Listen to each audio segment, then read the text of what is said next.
Hello students, आज का हमारा टॉपिक है गॉस थ्योरम के अनुप्रयोग, एप्लीकेशंस ऑफ गॉस थ्योरम। जो गॉस की प्रमेय है, गॉस की प्रमेय के जो हमारे अनुप्रयोग हैं उनमें से एक अनुप्रयोग है कि आवेशित चालक के ठीक बाहर वैद्युत क्षेत्र की तीव्रता। एक हमारे पास एक आवेशित चालक है, एक चार्ज कंडक्टर है। अब इसके ठीक बाहर किसी पॉइंट पर हमें क्या निकालनी है? वैद्युत क्षेत्र की तीव्रता। इससे पहले वीडियो में हमने आप लोगों को बताया था कि एक आवेशित अचालक चादर थी, एक आवेशित अचालक शीट यानी नॉन कंडक्टिंग शीट थी, जिसके नियरेस्ट पॉइंट पर, जिसके पास स्थित किसी बिंदु पर जो टोटल इलेक्ट्रिक फील्ड आपने निकाला था वो आया था सिग्मा अपॉन 2f(ln0) न्यूटन पर कूलम। इससे पहले वीडियो में हमने बताया था कि जो एक अनंत विस्तार की, एक इनफाइनाइट एक आवेशित जो अचालक शीट थी हमारी, तो उसकी जो है उसके कारण किसी नियरेस्ट पॉइंट पर वैद्युत क्षेत्र की तीव्रता कितनी है? E। ये इससे पिछली वीडियो में हमने आप लोगों को बताया था। तो अब हमारे पास क्या है कि एक लघु मोटाई की, एक स्मॉल मोटाई, एक स्मॉल थिकनेस की एक हमारे पास क्या है? अब चालक शीट है। ये क्या है हमारे पास? चालक शीट, एक आवेशित चालक है और ये पॉजिटिवली चार्ज है। तो मैंने आपको पहले भी बेटा कई बार आपको बताया है कि जब हम किसी भी कंडक्टर को क्या करते हैं? चार्ज करते हैं, उसको हम कोई भी चार्ज हम देते हैं तो वो उसका जितना भी चार्ज उसको दिया जाता है वो उसके आउटर सरफेस पर डिस्ट्रीब्यूट हो जाता है।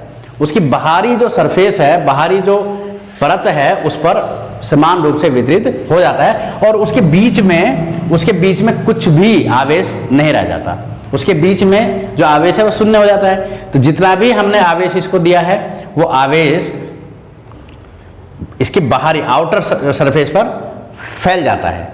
तो इस तरह से ये जो हमारी ये जो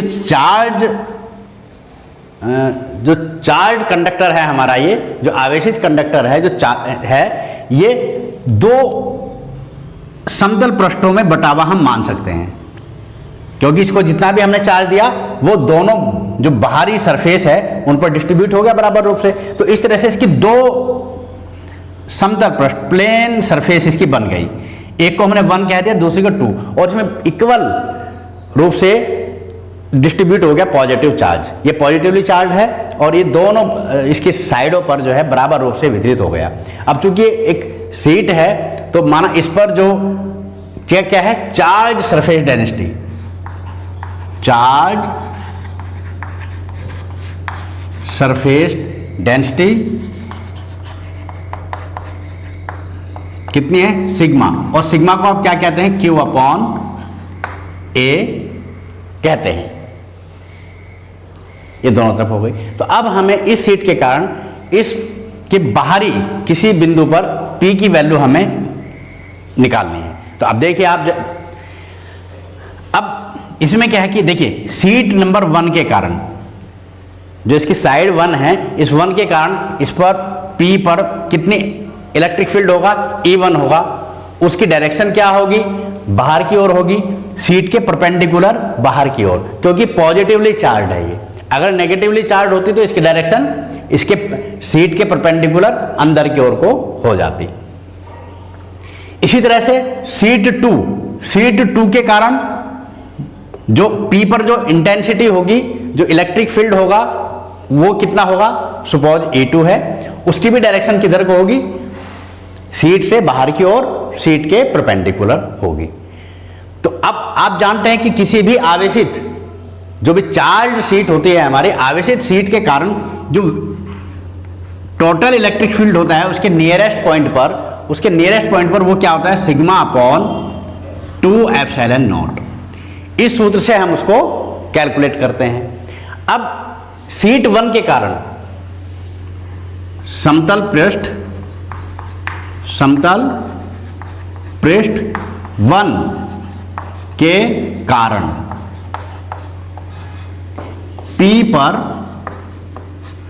वैद्युत क्षेत्र, P पर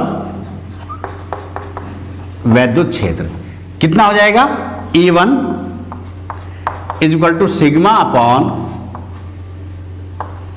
2 एप्सिलॉन नॉट, ये हो जाएगा। अब 2 के कारण पृष्ठ 2 के कारण, पृष्ठ 2 के कारण P पर वैद्युत क्षेत्र कितना हो जाएगा, E2 is equal to sigma upon 2 epsilon not. इसकी डायरेक्शन होगी 1 से बाहर की ओर, बाहर की ओर, और ये भी क्या होगी 2 से बाहर की ओर।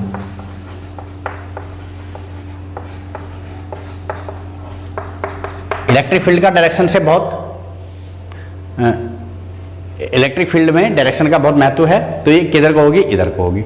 अब चूंकि आप जानते हैं कि नियरेस्ट, अब दोनों के लिए क्या होगी, इक्वल होगी। इक्वल क्यों लिया हमने, क्योंकि इसकी जो हमने थिकनेस ली है, इसकी जो हमने मोटाई ली है, ये मोटाई, इसकी लंबाई, ये क्या है, इनफाइनाइटली लॉन्ग है, ये अनंत विस्तार का है, मतलब बहुत बड़ा है। ये जो पॉइंट है हमारा, इस पॉइंट के रेस्पेक्ट में बहुत बड़ा है। मैंने पहले भी बताया था, अनंत विस्तार का मतलब ये नहीं कि इसका कोई अंत नहीं है, मतलब जो ये डिस्टेंस है यहाँ से, ये जितनी दूर है यहाँ से, इस दूरी के कंपैरेटिवली ये काफी बड़ा है। तो अब उसके हिसाब से इसकी जो मोटाई है, थिकनेस है, बहुत कम है। तो यानी ये दोनों जो सरफेस है इसकी 1 और 2, यानी ये क्या है, एक दूसरे के पास पास हैं। और मैंने जब ये फॉर्मूला आपको इससे पहले वीडियो में बताया था, तो बताया था कि ये ना आर पर डिपेंड नहीं है, ई की जो वैल्यू है आर पर डिपेंड नहीं है। यानी सीट से ये जितनी डिस्टेंस पर होता है, माना आर डिस्टेंस पर ये पॉइंट है, तो इसमें फॉर्मूले में आर नहीं आया है, इसका मतलब दूरी पर निर्भर नहीं करती। यानी सीट के जो आसपास जो पॉइंट होते हैं, बिंदु होते हैं, उन सब पर जो इलेक्ट्रिक फील्ड होता है वो समान होता है। और चूंकि इन दोनों की जो मोटाई है, इन दोनों के बीच की जो मोटाई मैंने ली है वो बहुत कम है, इस वजह से जो है ये दोनों पास ही पास हैं, और इन दोनों के कारण P पर इक्वल इलेक्ट्रिक फील्ड होगा। तो इसलिए हमने दोनों के लिए क्या ली है, मात्राएं बराबर ली हैं। अब देखिए P पर जो परिणामी तीव्रता होगी, जो रिजल्टेंट इंटेंसिटी होगी, वो क्या होगी, क्योंकि P पर दोनों सीट के कारण जो वैद्युत क्षेत्र की तीव्रता है वो क्या है, एक ही डायरेक्शन में, सेम डायरेक्शन में। तो इसलिए P पर परिणामी तीव्रता, परिणामी वैद्युत क्षेत्र, परिणामी वैद्युत क्षेत्र कितना हो जाएगा, E हो जाएगा। और E इज इक्वल टू कितना होगा, E1 प्लस E2, और E1 की वैल्यू है sigma upon 2 epsilon not plus sigma upon 2 epsilon not. अब इन दोनों को जब सम करेंगे तो sigma upon epsilon not, sorry,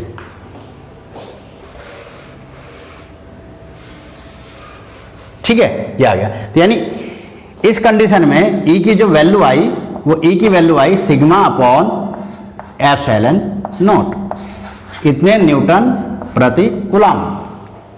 तो यानी किसी आवेशित चालक के ठीक बाहर स्थित किसी बिंदु पर जो वैद्युत क्षेत्र जो होता है, कुल वैद्युत क्षेत्र क्या होता है, E equal to sigma upon epsilon not. अब देखो इसमें भी ना तो R आया है ना ही A आया है। इसका मतलब जो चार्ज कंडक्टर के कारण किसी भी नियरेस्ट पॉइंट पर, या इसके सरफेस पर, या जो ये सरफेस है, इस सरफेस पर जो पॉइंट है, या इसके नियरेस्ट, इसके पास जो पॉइंट हैं, उन सब पर इलेक्ट्रिक फील्ड क्या होता है, इक्वल होता है। और वो इसके जो इसका सरफेस एरिया है, उस सरफेस एरिया पर भी डिपेंड नहीं करती। इस तरह से है, तो ये आ जाता है हमारा। अब इसकी डायरेक्शन क्या होगी, डायरेक्शन वही है कि जो हमारी सीट है उसके परपेंडिकुलर बाहर की ओर, यानी ई की जो डायरेक्शन होगी वो ये होगी, ई की जो डायरेक्शन होगी वो यही होगी, बाहर की ओर परपेंडिकुलर। अब अगर ये नेगेटिवली चार्ज हो जाता, ये जो कंडक्टर है ये ऋणात्मक आवेशित होता, तो तब उसका मैग्नीट्यूड तो यही रहता, ई की वैल्यू तो यही रहती, बट इसकी डायरेक्शन क्या हो जाती, इसके परपेंडिकुलर अंदर की ओर को हो जाती, ये है। अब एक चीज पर जरा ध्यान देंगे कि मैंने बताया कि जो E की जो वैल्यू है वो E की वैल्यू, E का जो फॉर्मूला आया है सिग्मा अपॉन एप्सिलॉन नॉट आया है। ना तो ये सीट से दूरी यानी आर्क पर डिपेंड करता है, ना ही जो सीट है उसके क्षेत्रफल पर डिपेंड करता है, लेकिन जो E है, जो इलेक्ट्रिक फील्ड जो है वो डायरेक्टली प्रोपोर्शनल है सिग्मा, यानी इसका जो सरफेस डेंसिटी है, सरफेस चार्ज डेंसिटी जो है, सरफेस चार्ज डेंसिटी यानी सिग्मा के डायरेक्टली प्रोपोर्शनल है। यानी अगर ये बढ़ जाता है, ये वैल्यू बढ़ जाती है तो E का मान बढ़ जाएगा। यानी सिग्मा जो होता है वो होता है Q अपॉन A, यानी सिग्मा जो होता है यानी सरफेस चार्ज डेंसिटी जो होती है वो इनवर्सली प्रोपोर्शनल है A के व्युत्क्रमानुपाती है। यानी सरफेस एरिया यदि डिक्रीज होगा तो ये इंक्रीज हो जाएगा, और यदि ये इंक्रीज हो जाएगा, और यदि ये इंक्रीज होगा तो ये डिक्रीज हो जाएगा। यानी अगर सरफेस एरिया, पृष्ठीय क्षेत्रफल बड़ा है तो सरफेस चार्ज डेंसिटी कम होगी, और यदि सरफेस एरिया यानी जो सरफेस एरिया है वो क्या होगा, कम होगा, पृष्ठीय क्षेत्रफल ज्यादा कम होगा तो ये बढ़ जाएगी। इसका मतलब ये हुआ कि अगर हमारा जो ये कंडक्टर है, ये कंडक्टर कहीं पर नुकीला हो जाए, ये कुछ ऐसे किसी पॉइंट पर ये क्या हो जाए, नुकीला हो जाए, यानी नुकीला होने का मतलब क्या है कि इसका जो सरफेस एरिया है ये कम हो गया। सरफेस एरिया कम हो गया तो चार्ज डेंसिटी बढ़ गई, सरफेस चार्ज डेंसिटी क्या हो गई, बढ़ गई। और जब सरफेस चार्ज डेंसिटी बढ़ेगी तो E इज ऑल्सो इंक्रीज, यानी जो इलेक्ट्रिक फील्ड है वो क्या हो जाएगा, बढ़ जाएगा। तो इस तरह से E इस पर डिपेंड करती है। इसका मतलब ये हुआ कि जहां पर कंडक्टर बहुत नुकीला होता है, उसका सरफेस एरिया कम होता है, जो पॉइंट नुमा होता है, ये पॉइंट नुमा अगर कहीं पर हमारा कंडक्टर है तो इस कंडक्टर पे क्या होगा, यहां पर सरफेस चार्ज डेंसिटी बढ़ने की वजह से यहां पर इलेक्ट्रिक फील्ड जो है बहुत ज्यादा बढ़ जाएगा। यानी अब ये क्या है, पॉजिटिवली चार्ज है, हमारा जो कंडक्टर है पॉजिटिवली चार्ज है, और इसके पास जो एयर है, जो इसके पास की जो एयर है उस एयर में क्या है, पॉजिटिव चार्ज भी है और नेगेटिव चार्ज पार्टिकल भी हैं। जो एयर है, एयर के अंदर पॉजिटिवली चार्ज पार्टिकल भी होते हैं और नेगेटिवली चार्ज पार्टिकल भी होते हैं। तो वो क्या होगा, जब यहां से ये पॉजिटिवली चार्ज है तो नेगेटिव चार्ज पार्टिकल जो होंगे वो इसके आसपास को बढ़ेंगे, क्योंकि ये पॉजिटिवली चार्ज है। क्या है, ये पॉजिटिवली चार्ज है, और ये नेगेटिव चार्ज पार्टिकल जो भी एयर में है वो इसकी ओर को अट्रैक्ट होंगे तो रास्ते में जो भी और हमारे पार्टिकल्स हैं वो उनके साथ टकराएंगे, टकराने से और वहां पर जो है चार्ज पार्टिकल बढ़ जाएंगे। तो इस वजह से जो है इसकी जो आसपास की एयर है, इसकी जो आसपास की एयर होती है, जो पॉइंट पार्ट होता है, न्यूक्लियर पार्ट होता है, वहां पर जो उसकी जो एयर है वो एयर बहुत ही ज्यादा कंडक्टिंग हो जाती है, क्योंकि उसमें जो चार्ज पार्टिकल है, नंबर ऑफ चार्ज पार्टिकल बढ़ जाते हैं। यानी चार्ज पार्टिकल जो आवेशित कण हैं उनकी संख्या बढ़ जाती है, और आवेशित संख्या कण बढ़ने के आसपास इसके आसपास की जो वायु है वो कंडक्टिंग हो जाती है बहुत ज्यादा। क्या हो जाती है, बहुत ज्यादा कंडक्टिंग। तो इसलिए हम कहते हैं कि जो नुकीला पार्ट होता है किसी कंडक्टर का वो बहुत ही हाईली चार्ज होता है। वो क्या होता है, हाईली चार्ज, वहां पर बहुत ज्यादा इलेक्ट्रिक फील्ड होता है। तो बच्चों इस तरह से जो है ये हमारा आवेशी चालक के ठीक बाहर वैद्युत क्षेत्र की तीव्रता को हम किस तरह से कैलकुलेट करते हैं, ये था। Thank you.